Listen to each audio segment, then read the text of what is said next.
Citizen Kane is sort of conspicuously great. I mean, it's obviously a great film. It doesn't take much to see that it's a great film.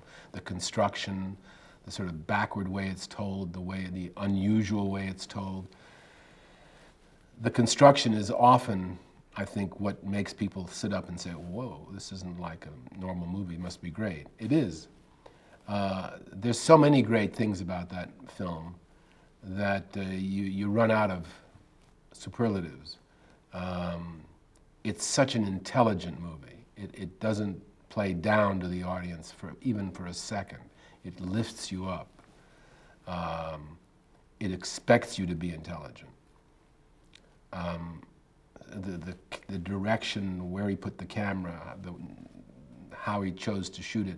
People forget, you know, they talk about it as being enormously cinematic. It is, when you look at sequences like the newsreel sequence and the ending and so on. But there are many scenes where the camera just watches these actors play a brilliant scene, or it pulls back. There's scenes that you can't believe it's all one shot, because you get so into the story, you say, wait, he didn't cut. And there's a lot of that. The depth of field, the way everything is sharp. I asked Orson once why he wanted to do that. And he said, well, the eye, I wanted it to be the way the eye sees. The eye doesn't see things out of focus, so why should the camera? He said, just simple as that. But it took an enormous amount of work by Greg Toland, who was a great camera director of photography, to achieve that goal.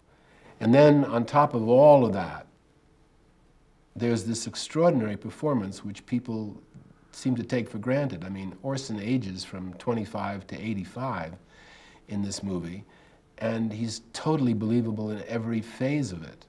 He wasn't really after Hearst, and this is one of the big tragic misunderstandings of the picture.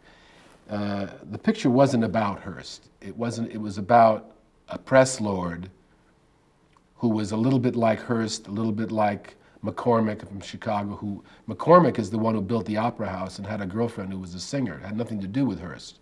In fact, Orson used to say he felt rather guilty that because people thought it was Hearst, they thought that Susan Alexander was a takeoff on Marion Davies, which wasn't fair because Marion Davies was a very skilled comedic actress, which Orson used to cop to.